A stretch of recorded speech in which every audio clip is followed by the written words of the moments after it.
abonne-toi s'il te plaît. Et mets la cloche, et mets la cloche. Abonne-toi.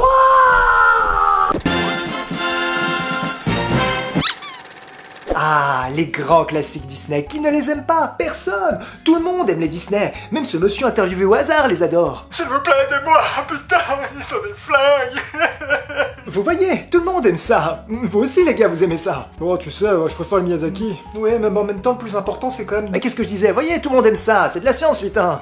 Mais en même temps, vous êtes jamais dit en voyant Disney, tiens c'est marrant, cette bestiole me fait penser à une autre bestiole. Et ce mec là, il a la même tronche que ce mec. Et cette princesse, c'est portée crachée de cette autre princesse. Ça vous l'a jamais fait? Bah moi non plus. Et pourtant Disney c'est toujours la même recette. Des princesses en détresse, des chansons toutes les 5 minutes, des parents à faible durée de vie, et des petites bébêtes toutes mignonnes tout droit sorties de votre boutique en ligne préférée. C'est vraiment à se demander comment les producteurs trouvent leurs idées. Bon ok les gars, il me faut le pitch du prochain Disney. Des idées? Je sais, une princesse est enfermée dans un frigo. Et un prince charmant doit la sauver en chantant. Mais là, la princesse devient pote avec Ayope et décide de s'affirmer en restant dans le frigo. Ah, parfait! On a notre prochain milliard au box-office, les gars! Yeah! Et si pour fêter ça, on allait brûler des enfants? Yes! Ok. Bah, ça reste toujours plus professionnel que dans certaines entreprises. Bon, vous l'aurez compris, dans cette vidéo, on va parler de 5 clichés dans les films Disney. Et tout ça, bien entendu, avec beaucoup de mauvaise foi. Ce qui est normal vu qu'on parle des films Disney. Premier cliché. Bon, commençons avec le premier cliché, et certainement le plus récurrent, à tel point que le considérer comme un cliché en revient à être un cliché. Ce qui fait que cette remarque est elle-même un cliché. Je veux parler bien évidemment des princesses Disney. Et oui, s'il y a bien une chose qui n'a pas trop changé depuis les premiers Disney, c'est bien les princesses. Alors oui, ok, depuis Blanche-Neige, elles ont quand même vachement évolué. Elles ont gagné en profondeur d'écriture et ne sont plus coincées dans les carcans stéréotypés de la fin des années 30. La preuve en image. Elles sont quand même passées de « je fais le ménage » à « je fais le ménage », mais en 3D. Waouh! Quelle évolution! Mais à part ça, y a pas grand chose de différent, c'est toujours la même chose avec elles. Déjà de 1, elles sont toutes blondes. Mais qu'est-ce que tu racontes? Elles sont pas toutes blondes. Bah bien sûr que si, regarde. Blonde, blonde, très blonde, blonde, blonde, blonde, blonde, blonde. Et blonde. Et blonde. Bah tu vois, elles sont toutes blondes. Ah ouais, j'avais jamais fait gaffe. Et ensuite, elles se font toutes séquestrer un moment ou un autre. Que ce soit dans un château, dans une tour, un sablier géant, une chambre, ou même dans le corps d'une grenouille. À chaque fois, elles arrivent à se faire enfermer quelque part, et tout ça juste pour qu'un prince charmant vienne les libérer. Oh, vous savez, je n'ai pas besoin d'un prince charmant pour m'aider à m'échapper de ma tour. Non, j'ai juste à prendre de l'élan, et mes amis les oiseaux me porteront jusqu'en bas. Regardez. Je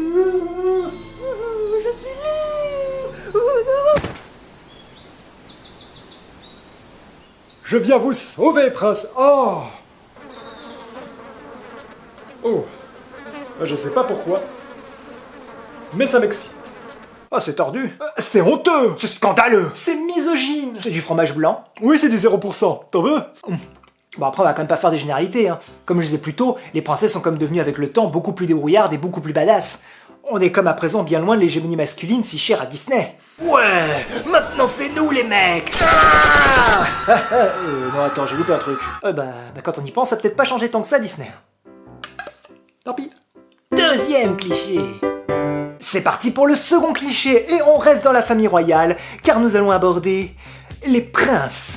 Bah alors en fait, y a pas grand chose à dire sur les princes. Ils ont les dents blanches, ils sont riches en fibres et pauvres en matières grasses. En gros, le petit déjeuner idéal pour passer une bonne journée. Bah voilà, y a pas grand chose à dire d'autre, hein. Ils sont juste parfaits, c'est con.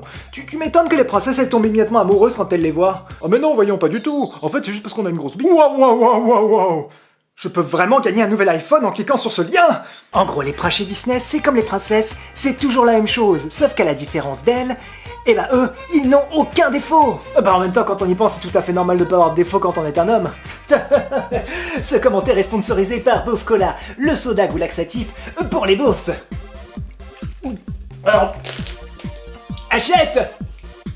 Mais c'est justement parce que les princes étaient trop parfaits que depuis quelques années, Disney a commencé à leur faire accumuler des petits soucis de santé, histoire de les rendre plus...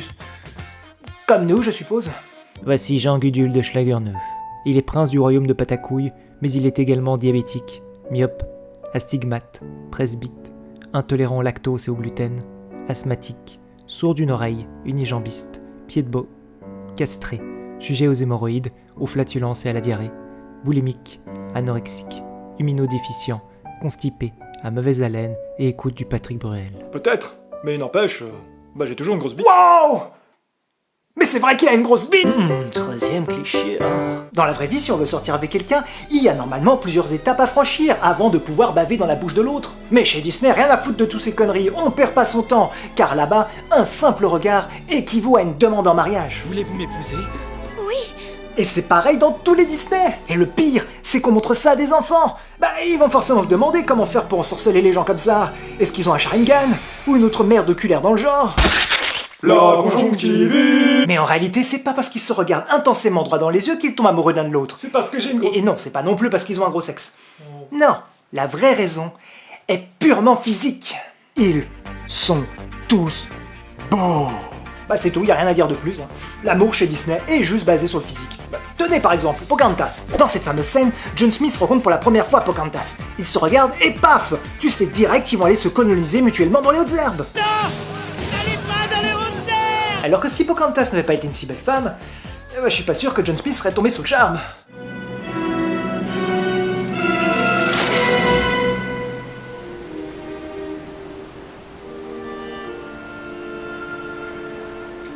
Salut, moi c'est Pocahontas, je suis la fille du chef.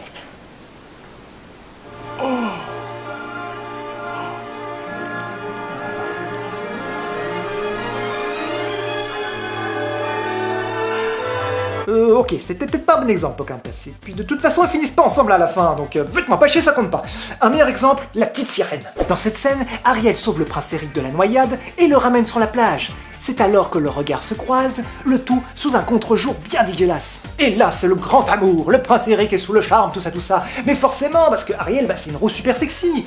Mais dans le cas contraire, je suis pas sûr que le prince Eric, il aurait envie de manger des fruits de mer. La preuve.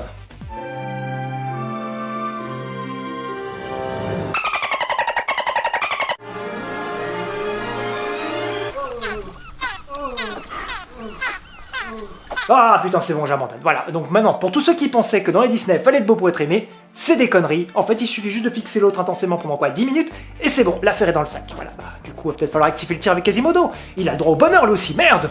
Bout de cache-tu, Quasimodo. On a encore toutes nos chances avec Esmeralda. Il suffit juste de la regarder droit dans les...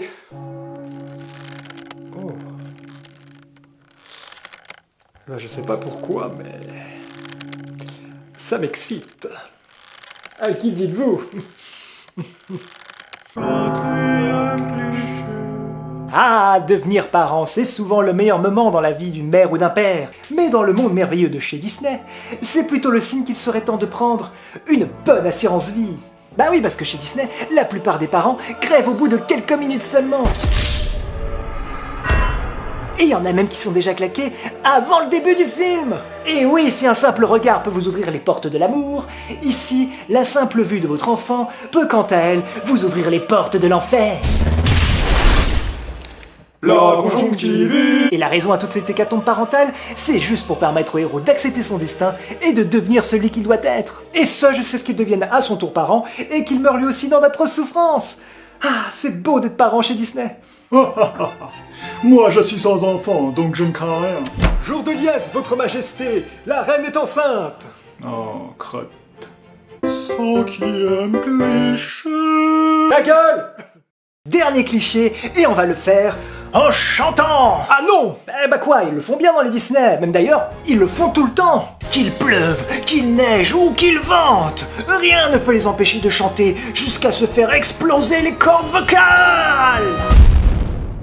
Et y a pas que les humains qui chantent, il y a des crustacés, des chandeliers, des cailloux, des chats, des plus gros chats, et même un bonhomme de neige! Découvrez le nouvel album du bonhomme de neige, Suck My Christmas Ball! Achète-le, putain! Achète! Aïe! Non mais, quand je vous disais que tout le monde chantait, c'était pas des conneries. Vous verrez, dans plusieurs années, on aura le droit à ce genre de Disney. Je suis un PQ. Je passe ma vie à torcher des...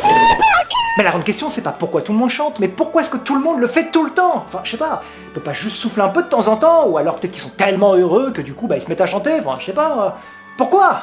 Alors c'est très simple, s'ils chantent pas, je les éventre et je leur donne à mes chiens de chier dans leur boyau. Mais, je les recoue après. Est-ce que les autres trois feraient ça? Ah, je crois pas. Hein. Ah ouais, mais en fait, ça doit être super chaud d'être obligé de devoir chanter tout le temps.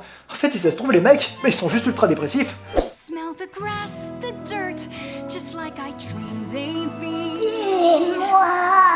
Putain, ouais, bah du coup, quand on y pense, ça peut expliquer certains clichés. Mais c'est ça!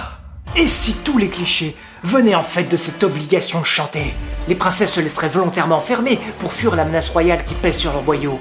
De leur côté, les princes compenseraient leur manque d'autorité par la taille de leur épée. Et s'ils tombent tous amoureux au premier regard, eh ben c'est juste parce qu'ils savent que leur temps est compté. Et la mort de la figure parentale représente en réalité celle du roi despote, qui ne peuvent tuer, car ce roi n'est autre que Disney lui-même, qui force tous ses personnages à chanter infiniment, afin de vendre encore plus de CD de musique, et ainsi devenir le maître du monde. Ah, la vérité a enfin éclaté. Putain, ça fait du bien de pas dire de conneries de temps en temps quand même, hein. Ouh, je me sens tellement bien que ça me donne envie de chanter. Ah non, tu vas pas recommencer. Bah quoi? On avait dit plus de chansons. Mais non, je vais pas chanter, oh. Mais... Ah putain, mais où est-ce qu'il se barre encore? Je veux chanter, je veux chanter toute la...